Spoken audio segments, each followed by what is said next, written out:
Hello and welcome to Dr. Brainwaves. I'm Dr. Susan Raschal, and my colleague Dr. Rina Azar will not be joining me for this session. I decided to talk to you about the 3 SARS-CoV-2 vaccines that are currently available. And I also want to try to allay any fears for those of you that were concerned about the vaccines getting approved so quickly. Well, part of the reason why they did get approved so quickly is because the R&D, or research and development components of these pharmaceutical industries, have to be very careful about how much money they're spending on research and development because they don't want to go bankrupt. So they are going to make sure that every step of the process that it's still a green light for them to be able to generate revenue after the product is brought to market. But when the federal government recognized that there was a global pandemic, they agreed to pay all of those expenses for the pharmaceutical companies that were willing to try and come up with a vaccine for this awful virus. And so that's exactly what they did. So the research and development cost was not an issue anymore, which is why they were able to get it to market so quickly. It still hasn't gotten approval by the FDA, which is exactly what the EUA is, the Emergency Use Approval or Authorization, so that they were able to get it to market very quickly. Well, as you know, there are 3 different vaccines. The first vaccine became available is the Pfizer-BioNTech, and that particular vaccine is an mRNA, a messenger RNA vaccine. And it usually, you require 2 doses, so you get the first dose, and then 21 days later, you get the booster dose. And it is designed to confer 95% efficacy for getting COVID virus, for becoming hospitalized, or from death. The second vaccine that became available is the Moderna vaccine, which is also a messenger RNA vaccine. That vaccine is a little different in that you receive your second vaccination 28 days later and not 21 days later. But both of those vaccines require 2 doses. You get your initial dose, and then weeks later you get your booster.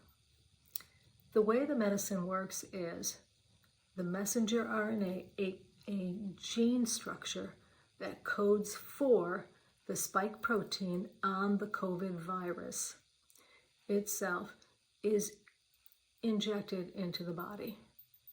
That particular messenger RNA will take over the replicating machinery inside the body. It is unable to replicate on its own. In other words, it can't make any copies on its own. But what it is replicating is only the spike protein. Then what happens is it is destroyed, and the replicated spike protein is then recognized by the body as something foreign. And when the body sees something foreign, it goes into action. And one of the things that it does, one of the things that our immune system does, is it makes antibodies in response to that foreign body.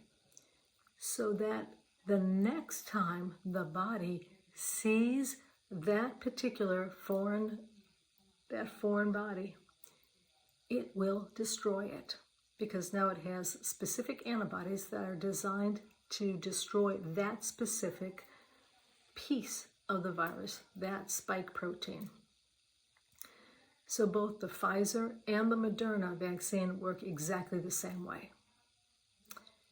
Johnson & Johnson also have a vaccine for the virus, and that is a single injection, and it is not a messenger RNA, but it's actually a virus vector vaccine, which means that they used adenovirus, which is in the same the same category that the common cold is come from. So the common cold can also be an adenovirus. But what they did is they took this virus and they took DNA. DNA, again, is where the gene that codes for a gene, and that gene in that DNA codes specifically for the spike protein. But it is the DNA that is in that virus. So when the adenovirus vector vaccine is injected into the body, same thing happens. The body then, or that vaccine goes to the body's machinery to replicate or make more of the spike protein. Again, it only has the gene structure, the DNA, that will make that particular protein, just for the spike protein on the coronavirus. And from there, it's the same process. When the body not recognize it, but sees that spike protein for the first time, the body sees it as something foreign and makes antibodies in response to it. The next time the body sees that particular spike protein, and all it has to do is see that spike protein, it will destroy it. That's how the body's B cells, or the immune system, that component of the immune system, works. Once that viral vector vaccine is introduced into the body, it doesn't remain in there for a long period of time. It then gets destroyed. And the only thing that's left is replicated pieces, as I said, of that protein, the spike protein. That process, however, it was discovered that it was overall only about around 60% effective.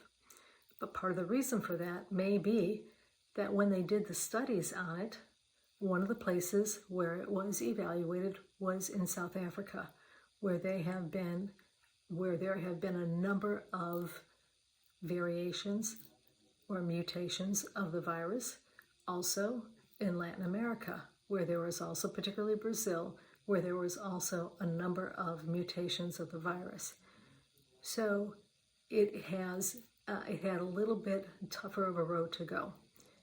However, on day 29, after people received that vaccine, it had an increased efficacy. And then on day 49, there was even more efficacy to about 86%. You only require one dose, and over time, it became more efficacious. But even at the 62 or 66%, it still eliminated hospitalizations, nearly all hospitalizations, and death. So I believe that for some people, the messenger RNA may be a better option. For others, the viral vector vaccine may be an adequate option. So you need to choose which one is going to be best for you.